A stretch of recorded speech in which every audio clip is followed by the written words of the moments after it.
Hey, welcome to the Two Dudes Talk Movies podcast. I'm Cam. I'm Luke. And today we are talking about the 2018 comedy and drama film Green Book, starring Mahershala Ali, Viggo Mortensen, Nick Vallelonga, and Linda Cardellini. And the film is it's based on a true story, and it's about Dr. Donald Shirley and Tony Lip. Tony Lip is an Italian from New York, from the Bronx, and Dr. Donald Shirley, he is a musician, and Shirley is about to go on a 2-month tour around the country, down south in the U.S., and he needs a driver and a kind of a personal assistant, you could say. Yeah. And so he asks around town, and he finds that Tony Lip he's been referred to. So they have an interview, and then he gets the job, and then they go down south. And keep in mind, this takes place in the 50s. So you're heading into like the deep south. Yeah, what is 50s. Back then some treacherous territory. Yeah, and so they have a kind of an unexpected but expected bond, and while they fight danger and racism in the South. So yeah, I think that's like the smoothest. That is the smoothest intro we've ever done. I want you guys to know back at home, Cam read this intro in one take. This is the first take. This is what's going in. Not once did he like stutter on the first where he's like, "Hey, welcome to the." No, none of that. I applaud you. Thanks, man. It usually takes me at least 3 times every take, every time that we start recording. Some of the time, right. I think it's because there's a guest there, so like everybody's staring at you, waiting. But yeah, we are. It's just us this week. Mm-hmm. I picked this movie. I wanted to talk about it because back when I was a wee little lad, I remember seeing trailers for the movie, but I was broke and didn't have a car. So my requests to go to the movies were mostly just saved for Marvel movies at the time, and I didn't really watch a ton of stuff outside of that. Mm-hmm. And then I kind of forgot about it after a while, and then like as I was scrolling on YouTube for whatever I was watching at that point, I would see like these edits like of the movie with just the two of us song playing over it. Mm-hmm. And I was like, oh yeah, I forgot I wanted to watch that at one point. And I mentioned it to Cam, I think at the start of the year. I was like, can we talk about this at some point? And then he mentioned how we've been doing this Black cinema stuff for Black History Month. And so we decided we'd throw it in here this month for the mix. So here we are, talk about it. My dad wanted me to, he recommended this last year or 2 years ago, maybe both. And we just Drew and I never did it. So I'm kind of glad we're doing it. And I've been meaning to watch this too. He recommended this before I even had a podcast. So shout out to my dad this week. Shout out Cam's dad. But yeah, I guess we can hop right in it. Luke, what are your general thoughts? I like it a lot, actually. I can see the smirk there. I could feel it. No, yeah. I'm smirking because we said the same thing. General thoughts. Yeah. Yeah, I do like the acting a lot. Mahershala, I think is how you pronounce it. Mahershala, yeah. Yeah, I fear I'm going to mispronounce it at some point. You this just episode. Call him Ali. Yeah, I'm going to call him Ali for now. But I really like his acting, I think, more than Mortensen's as Tony. Mm-hmm. And I think it's something to do with the eyes. Yeah. And I'll get later into that because that's more like an in-depth detail. But design of everything, too, like as a period piece of some sort, it's all pretty authentic. The designs of the vehicles and the backgrounds, costume design, and all that's good. The humor and dialogue between the two, oh my God, such good chemistry. Love it. Love to see a duo dynamic have actual good chemistry and not just there yapping, say a joke, and then it's dead. Yeah. So I was glad there was none of that. As far as things that like generally I disliked, I don't think there was much. I think the only thing I like noted was cinematography, solely because it's nothing like special. It's just kind of standard. Really? Yeah, like you're not doing anything like too crazy, but you're not doing anything bad. Okay. So for me, it's like what I would consider like a baseline of cinematography, where it's like you're just doing the standard. Okay. So you're not like going above and beyond to do something, but you're not doing way less than the bare minimum. Okay. But those are my general thoughts. Yeah. I also really liked it. I think it's one of those things I wouldn't have heard of had a movie not come out of it. Mm-hmm. I was unfamiliar with Dr. Shirley prior in this whole thing, and like you said, the chemistry was really good. Like I can tell that they really got along, probably off camera too. And if they didn't, then they really faked it well for the film. Yeah. Let me see what else I have. I'm going to disagree with you on the cinematography. Okay. I think that was one of the stronger points of the movie. Stronger points of the movie aspects. But I will say one thing not that I didn't like, but I wish we got more character development from Dr. Shirley. And we get a lot for Tony, which I know that he's like the main character, but I wish we saw more of Dr. Shirley. I think I might disagree with that point. Okay.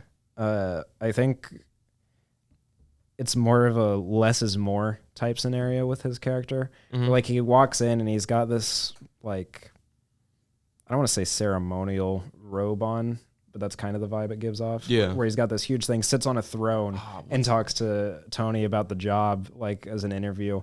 And so you don't know anything about this guy other than he walks in, has this massive place above Carnegie Hall and sits on a throne and has an interview. But then as we go through the film, we kind of learn more about his skills, on how he learned to be a pianist and musician and make a career out of that.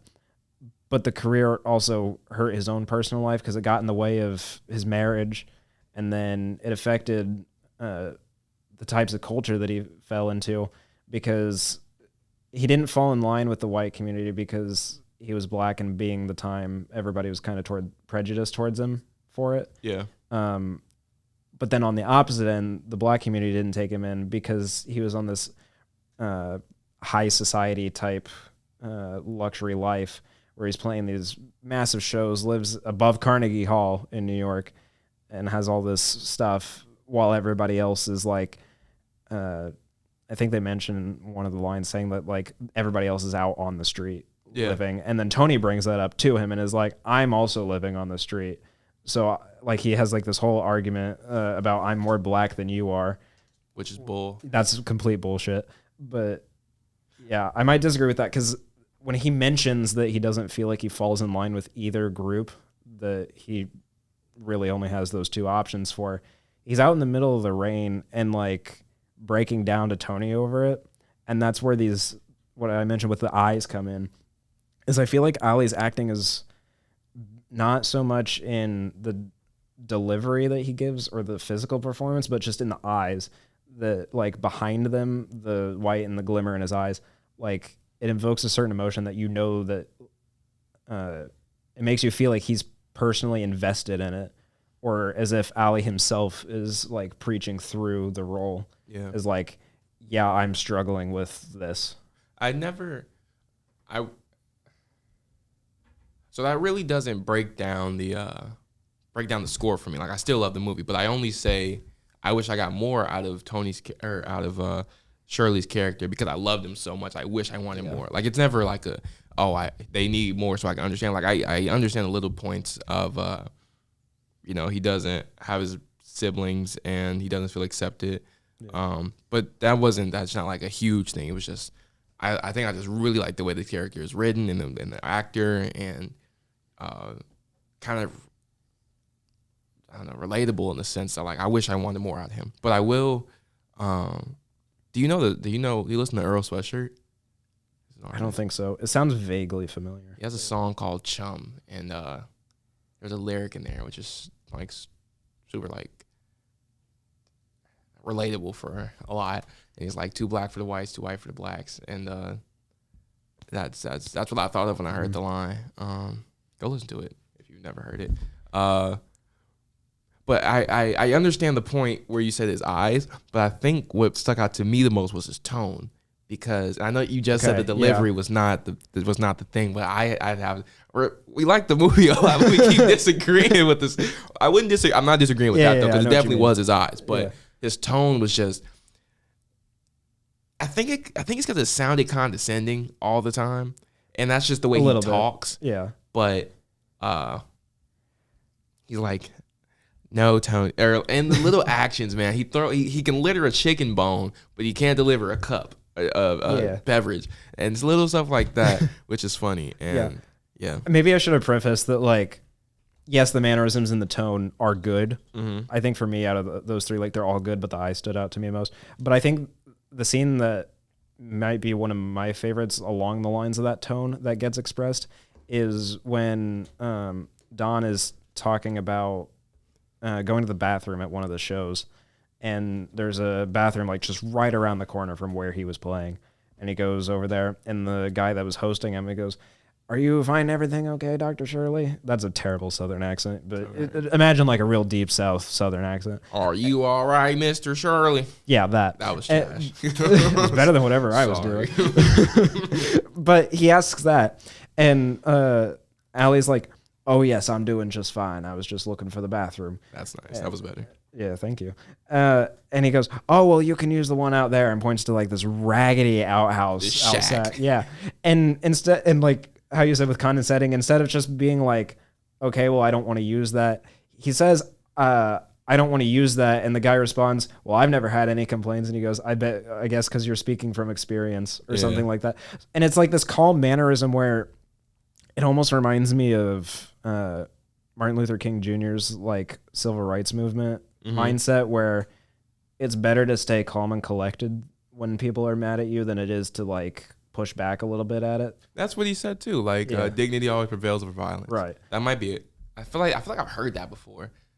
Maybe it's quoted from something. Is it? I don't know. Yeah, but I do think the tone and delivery, that was good. Because then him doing that and Tony being on this car ride through him the whole time is just a whole trip in itself. But Tony's arc at the start of the movie is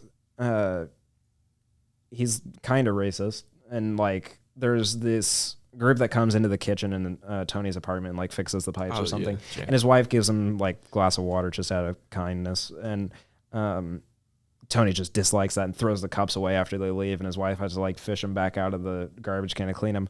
But by the end of the movie and like along this trip, Tony's kind of learning about all this and like seeing what Don goes through and like learning. I don't want to say like what makes him tick, but like learning what's going on in Shirley's mind, if you will. Mm-hmm. And that kind of teaches Tony how to be a better person. Do you think that Tony kind of liked Shirley too fast because we know that he has racist tendencies, I guess you could say, but once they meet, it's never like, I don't know. I feel like once they like first, not an issue almost. Yeah, like he just by default liked him. Also because he's putting money in his pockets, I guess. Yeah, but still, I think it's a little bit of both. Yes, from like a film's pacing standpoint, it does go by quick. Like one scene, they're like Tony's a little bit unsure of Shirley, and then after, like, it's fine. They're just going along the road. But in terms of context, they're traveling from state to state, and America's not a small place. There's a lot of land and a lot of miles, which takes a lot of time to cover. Nice. Like, you can spend 3 hours crossing one state, but in Europe, you can spend 3 hours and visit 5. So, like, there's some of that time discrepancy in there where, like, maybe there's more discussions than what we see in the film that aid that. But then if that's the case, that's also an issue, because then you're doing things off camera and just saying they happened without showing it or elaborating. But are you not a fan of that? Do you want to be told, you know? I don't need to be told, because that's exposition dumping almost, but showing it is sometimes better. Like, I don't know. What's a good example I can think of? I know the MCU dreaded, but like, whenever Thanos snaps and half the universe disappears, right? That's an event we see in Infinity War, and then it comes back up in multiple films later. Instead of just saying, oh, well, it's fine that we're back now after this long time, each of those films that reference it usually show that it happened. Or when they stop showing, it's far enough out that everybody knows the gist of they all disappeared and they came back. Like in Spider-Man Far From Home, like they show a clip of the band magically reappearing in a basketball game, and some poor kid with a tuba gets hit in the face with a basketball because they just magically rematerialize. Nice. So there's that kind of thing. That was really good too. But but yeah, that's my thing. I think if you're gonna mention it and it's soon enough, you should show it. Okay. But if it's something like that where it's longer running and like you're towards the tail end, everybody has the gist, you can stop showing as much and you could just name drop. Okay. But I don't know. I was just curious. We brought that up a couple of times. I never got your full perspective on it. But you said yes and no. You said yes and no to. Did it feel too quick? Yeah. I don't think so either. And I guess you kind of have to. You kind of have to like him. Like I say, he's putting money in your pocket. Yeah. And you're in this car with him for God knows how many hours. 4 weeks straight or 8 weeks straight. So it's like the same thing as the Annihilation episode. I can't tell Gunner anything bad because he'll just fire me. Yeah. So we don't pay you. We don't pay you. No.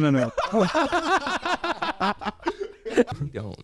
It actually, but not anymore. Now you do. He does pay him. But big F you to Gunner, he says. No, I did not say that. You can't see it. He put the middle finger up. He didn't do that. But what else is there? I did think it was interesting though, because earlier he mentioned you didn't ever hear about this, like story wise. Mm-hmm. I never knew about it either. But it is inspired by, same difference, on a true story of the same events. And I thought that was really interesting because I had never heard of that, like historical event with Shirley going down the Deep South and performing that show. And I think it's an interesting story. There's a lot of storytelling capabilities with it, sure, especially in some of those scenes where this film isn't as much meta commentary. That might not be the right word, but like you're addressing a larger injustice. It's more you are experiencing said larger injustice because you're on this road trip, and each state and stop that you go, you're progressively getting further into the Deep South until I think it ends in like Birmingham, Alabama. Yeah. So you go from the north, which is relatively chillaxed and not very racist, to Burlington, Alabama. Birmingham. I can't speak, guys. I'm sorry, but you know what I'm trying to say. But like you're going from a spot that doesn't have as much racism to the heart of where it's at. Gotcha. If that makes sense. Yeah. And I can properly speak and articulate my point. Yes, I got the point. Hopefully you guys did at home. But I would agree, and that's something I didn't pick up on, how the intense no. Because, if we're going, you didn't say it's supposed to go this way, but I was thinking when he gets beat up at the bar. Yeah. That was one of the earlier stops. Mm-hmm. And he saved him. But it is a good storytelling or just chain of events. And I know you brought up, like, one of your first things was we didn't know about the story. And I was thinking in class the other day, man, like, that's why I love movies. Because I'm not one to just go and, like, go in a rabbit hole and just find out. But I'm not, like, one of those. I don't do that. But movies, I just pick up on different stuff that I didn't know about, like Oppenheimer. I did not know. I might have heard the name, but I'm not a big history buff, so I didn't care. But I don't know. Movies help keep me informed on stuff, and that's probably that's another reason why I like them, love them. But and it's interesting because the movie isn't. It's not. There's not much conflict. And it's not a hard movie to understand, despite it battling such a harsh topic. And that's one of the reasons why I like it. It's simple, and it's two guys in a car, one white, one black, and they're just going through states and battling stuff. Yeah. And it's so cut and dry, but yet it's so effective because it's more than just a minor conflict, Yeah. And I think that there's an inverse of this trip from going from a less racist area in the north to more racist in the south, with the relationship between Shirley and Tony, where they start out on the opposite end. Tony is a racist, maybe not like full blown like down south, but he has those tendencies, like you said. Sure. And like in the car too, like when he's like, Kentucky Fried Chicken in Kentucky. who would have thought of that? Yeah. And then he's like, Doc, you people love Kentucky Fried Chicken. He's like, I've never had fried chicken in my life. And he's like, what are you talking about? Your people love fried chicken. Yeah, I hate and I feel like now that I said that, Cam's going to clip this out of context against me. I did it last week. I'm not going to put it in here. That'd be crazy. There was a clip last week that he took me out of context after I specifically said, don't take this out of context. I won't put it in there. I won't. All right. I won't do that. You can go rewatch last week's episode. You'll find it. But no, like there's those like minor things, but then as it keeps going, Tony starts to stand up more for Shirley. Like there's that bar scene where he runs into Shirley just getting dogged on by all these other guys, and he like reaches behind his back like for a gun that he has but doesn't show, and is like, I just want you to let the doc go and we can leave. No problem. And they do. And then there's other times where the final stop in Birmingham, Shirley wants to dine with the rest of the guests because that's the only like close by place to eat that's at the event. And he's the main performer. You would assume that as main performer, you're going to be able to just eat a meal because that was part of his contract. But then the venue managers or owners, might be the same person, but they're like, oh, well, you can't eat here. And just blatantly, it's just, you can't eat here because you're black. Just blatantly, that's what they say. Cam is smiling because he wants to take it out of context again, but he knows that there's context behind this. But like that. And then eventually Shirley's just fed up enough with it, and he's like, fine. So he leaves, doesn't play the venue, and goes elsewhere and eats with Tony.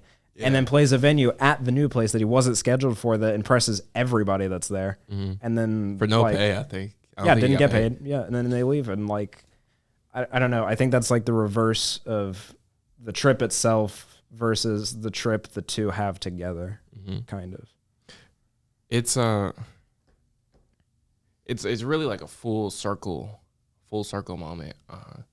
And one thing we didn't touch on, which I think another reason why I enjoy the movie so much is because there's just little subtle things, like when I think it's like their second stop or second big interaction, and Dr. Shirley goes to jail because he was caught in the backseat with a guy, and kind of foreshadowing that he's gay. And wait, when they were talking about his marriage, did he ever say he or she? Because Dr. Shirley was once married. I don't think he ever said what gender. Yeah, but gay marriage wasn't a thing back then, was it? Was it legal? What was gay marriage? Let's ask. I don't know if it was legal. I want to say the civil rights movement was beforehand, and the civil rights movement didn't happen yet during this time of the movie because all the Jim Crow laws were still in effect. When was gay marriage legal in New York? I found this on the web. You are so useless. Like, oh my gosh. Same-sex marriage has been legally recognized in New York since July 24th, 2011. All right, yeah. So maybe we can look it up later. Maybe. I'll put it I don't in. know. I didn't think too much on that apart. I just assumed the musician part of it kind of ruined the marriage, but I wasn't thinking too much on the marriage itself. No, me neither. I'm just thinking about that now, but just the fact that we kind of just bypassed that he was gay, and Tony looked past it, and we all kind of looked past it. I didn't think too much of it, I guess, because it's so not that it's normalized. Well, I guess normalized now. Yeah, like it's just common practice. Like it's everyday thing. Like it's I don't like, you can love who you want, doesn't matter. Yeah, and Tony looked past it too, which I thought was really interesting because he has this certain persona where he just, anything that's not like the typical way, it's just like ugh, Yeah. And I wonder at the end, I'm kind of hopping around here. I wonder at the end why his family was just so accepting. Tony's family was so accepting of Dr. Shirley when he came in.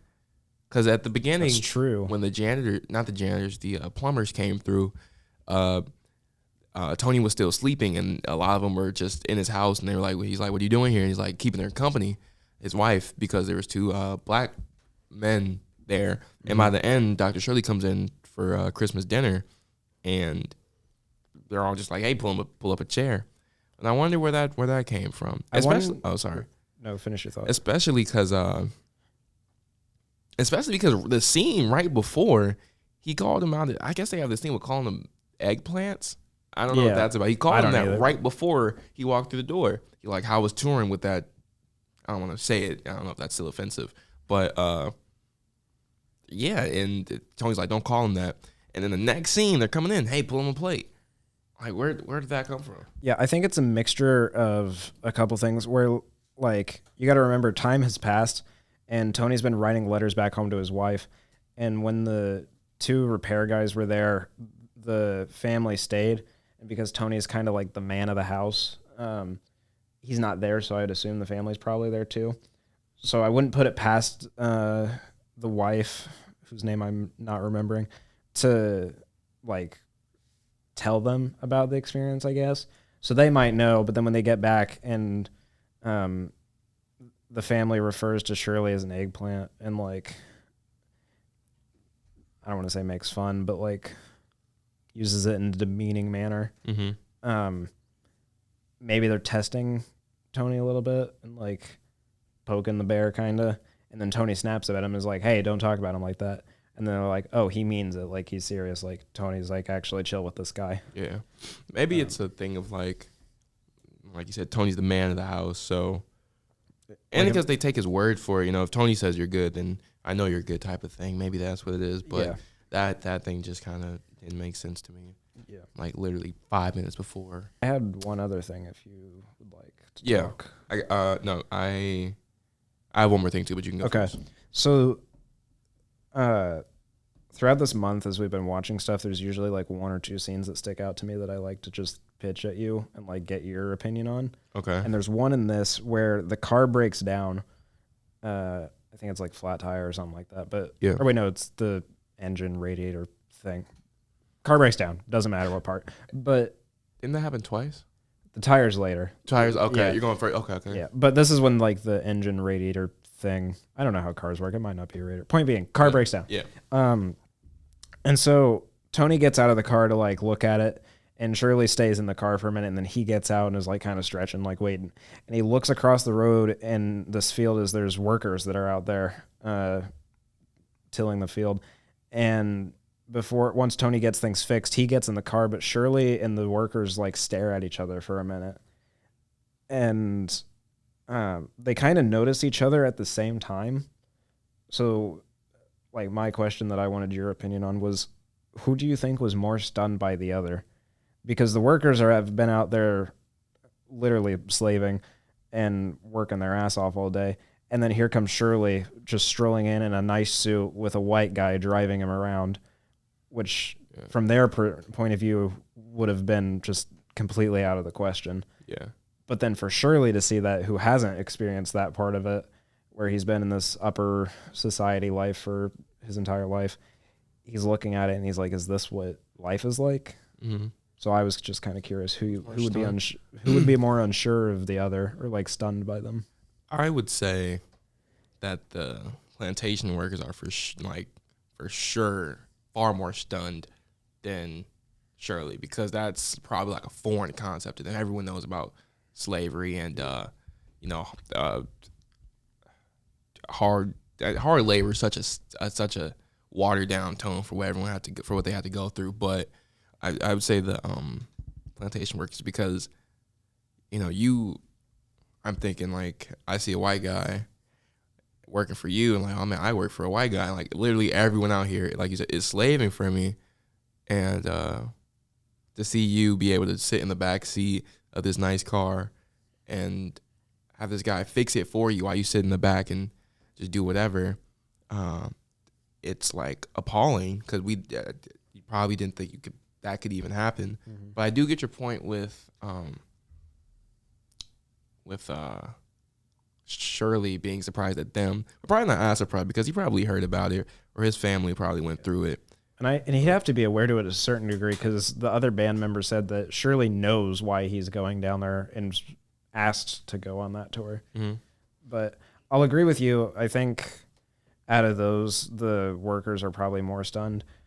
But I think there's an other side to it where they're more inspired by him at the same time. Yeah. Where they onlook and they're like, well, we're here now, but if Shirley is able to be chauffeured and taken care of by this white guy, and that's the inverse of how things kind of are at that time, I feel like that gives some of those workers hope that one day things will change and get better for them and just better in general.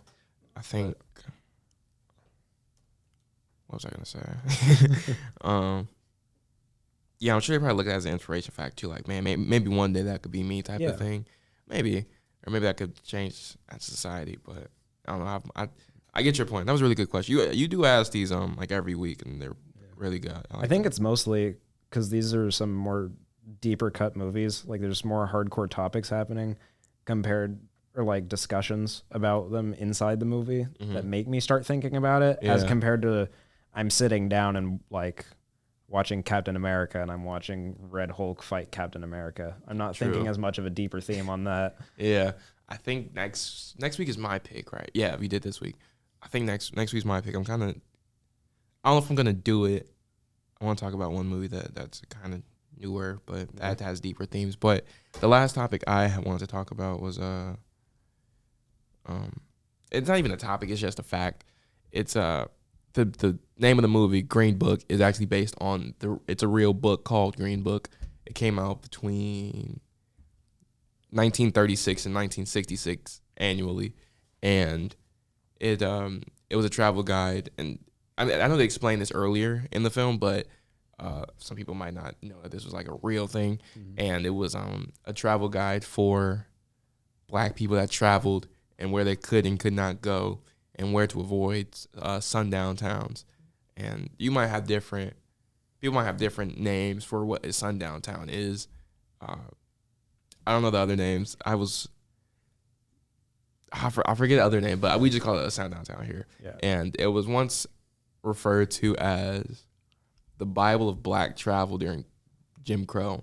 I thought that was a really impactful title. I mean, it's not an official title, but it's just what Black people considered it as. But I wanted to throw that out there. Yeah, and I noticed that was one thing too. Like, Tony eventually like saw the book and picked it up for a minute to read through it, and he was like, "What is this?" And didn't know a thing. And as far as the sundown towns, those come back up again, where there's a few states along the way. You're not quite to Alabama yet. I think it's one of the states before, where as they're driving after dark, cops are like stopping them and unjustly arrest them.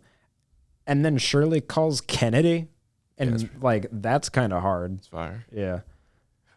Although he felt bad about it, because he was like, the Kennedy brothers have better things to be doing, like changing our country. I shouldn't be calling him because it makes me look bad. And I'm like, my guy, you have Kennedy on speed dial. Like, that's impressive. Yeah. I get him, though. You don't want to call him for like nothing random. Like, hey, dog, they got me on they locked me up. Can you come make a call? Like, I get that.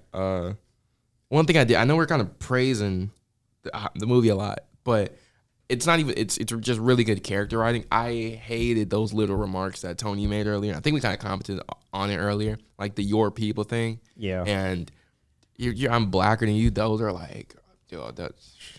Especially the "I'm blacker than you are" Doc line. That one, like... Dude, that one, I think, is just an obvious thing, is like, there's no way you can be saying that to people. And like, it's crazy because people say it today. Yeah. Like, I've heard it, and I'm like, dude, you're talking bull. Like, you're and not. People act like it's okay. Yeah. It's not. It's like, y'all need to shut up. Yeah. It's respectfully. Well, not even respectfully. Disrespectfully. Like, yeah. At the highest level of disrespect, please shut up. But yeah. That's just really good writing because it's triggering. And it made, and it's authentic too, like how I mentioned, like it fits in with like the time period and the way everybody interacts, especially the dude that arrests Shirley and Tony and throws them in jail whenever the governor calls, and he crashes out over the chief about like, you're letting these bleeps like stay here, whatever. And the chief is like, do you want your job done? Then you'll listen to me whenever I give you an order. Like, that just felt super genuine, and it like kind of came out of nowhere too from like that phone call. Like, it was a quick change of pace and tone, and I was like, oh my god, I need to log in. And even Tony was reacted to it. He was like, oh my god, who did you call? Yeah, I didn't know. I thought you could call like a governor. I thought he called the president, but I don't think the Kennedys were president yet. Who did I just say? I said the governor. Okay. Yeah. Okay. Because they called Kennedys who were Congress people at the time or senators, and then they called the governor. Don't know anything about anything. I don't know anything about anything. I can't. I don't either. I'm just going off what I remember. I know we keep saying stuff. This episode's probably kind of long, but we were talking about the police earlier, and it's interesting that they were able to fit in so many little things. Like not everyone was bad. Like the cops, they pulled Tony out the car, and then he saw Dr. Shirley in the back, and then one of the cops is like, pull him out so you can get his ID. Like, why do I need to pull him out? I can just grab his ID from right here, from inside the car. And he yelled, get him out the car. And I thought that was like, it's little stuff like that that's really interesting to see. But I think, cinematography. You said it wasn't interesting. I really liked the color palette and the way that it's shot. And it was one scene when they were in jail. Shirley is standing in the foreground, I don't know how to do it. So I'm Shirley, I'm right here, and imagine Tony is right here, but I'm out of focus, and Tony's in focus. I don't know if that makes sense, but there's just I really love the color palette. I didn't notice that as much, so. Especially towards the end when they have the snow and a lot of contrast. Yeah, the snow I think was more drawing, but me being simple-minded, I was just like, ooh, snow. No, it's not simple-minded. I know you're joking, but I think that's it. That's all I have to talk about. All Cam, I have as well. Do we think we are on to the ratings? Yes, we are. What you thinking? 4.5. All right. 4.5. I cannot say anything really bad about this movie. Only reason it's not getting a 5 because it doesn't. Like I said, it didn't have. It's hard to get an imprint on me. Like I can't unless I walk away oh my god, that just changed my life. Then it can't get a 5. And there's some exceptions. King Richard is one. Yeah. I really liked King Richard. And that didn't leave that imprint on me. But whatever, 4.5. What do you give it? I saw your letterbox though. Yeah, I'm gonna give it a 4. Okay. I think it's mostly just because the cinematography, like I mentioned, it felt like the baseline, and that was the only thing I didn't really care for, just because it felt standard. I didn't notice anything too special with it. Maybe if I rewatched it and paid more attention to color palette, I cannot talk this episode. Color palettes, like you mentioned, maybe I would feel a little bit better about it and raise it. But for right now, I'm going to keep it at a 4 out of 5, I think. And like how you said too, because we had the discussion earlier too about 5-star ratings, giving that impression on you. Because you re-rated the Batman. I asked you about what dragged that down, because you rated it 4 out of 5. And you mentioned how there was none of that lasting impact, but for me, I walked away from that film feeling that way, so I can understand where you're coming from that. And I'll say the same thing here too. I'm not walking away feeling like this changed my life, but this is still a great movie, and I highly recommend you all watch it at some point. Sure. Yeah. That was our review on Green Book, not the Green Book, just Green Book. I think I said the Green Book at the beginning, but anyway, thank you for watching. We have about a week or two left. I think we have one more week. I think one more week of this month, I believe. One more. Yeah, Nick. Yeah, the 28th. Of Black History Month marathon? I don't want to say escapades, but we have lots of deep thoughts and discussions this month. Yeah. With plenty of guests. For sure. Except this episode. This is just us. Just the guy. We were... Just the two dudes talking movies. Two dudes, man. Whatever. Just the two dudes. We're gonna try. I don't think this thing is loud enough on the. That's extremely loud. Sorry. Yeah. I don't know if y'all can hear that on the audio, but I think I blew an eardrum just now. We'll turn it down. But yeah, we might have a guest next week. I don't know. I don't know anyone yet. But thank you for watching. That has been our review on Green Book. I said thank you for watching hella times already. I'm Cam. I'm Luke, and thank you for watching. For the time, yes. And we will see you next week. Have a great day, week, year. Bye. I don't know. Peace.